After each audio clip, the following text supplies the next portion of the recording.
This is a problem from section 10.1. It says complete the table of ordered pairs for a given linear equation. We have y equals 1/3 x. And we know that the first entry into this table is x equals -3. So we're looking for y. So all we have to do is substitute into the equation -3.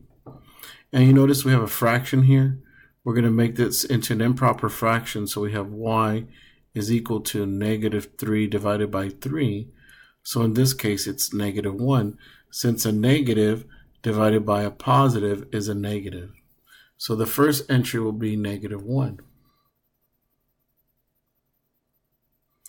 The second entry to the table, we have x equals 0. So what we need to do is we need to substitute the value of x with 0.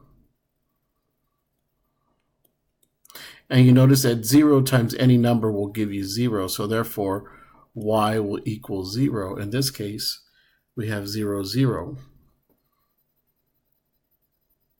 Now, the third entry is a little bit different since y is given to you, and you have to find x.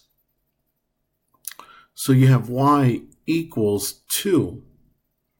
So the equation is y equals 1/3 x. The other two examples, you had to substitute the x value with the value that they gave you. In this case, we have y equals 2. So we have 2 is equal to 1/3 x. And since we have a fraction, we're going to go ahead and multiply that by the reciprocal. And we notice that we have a 3 divided by 3, which is going to be a 1. And then 1 divided by 1, so we're left with the variable x equals, and we got to multiply the left side by 1, 3 over 1. And we have 2 times 3, which is 6. 6 divided by 1 is 6. So the x value for the last ordered pair is going to be 6, 2.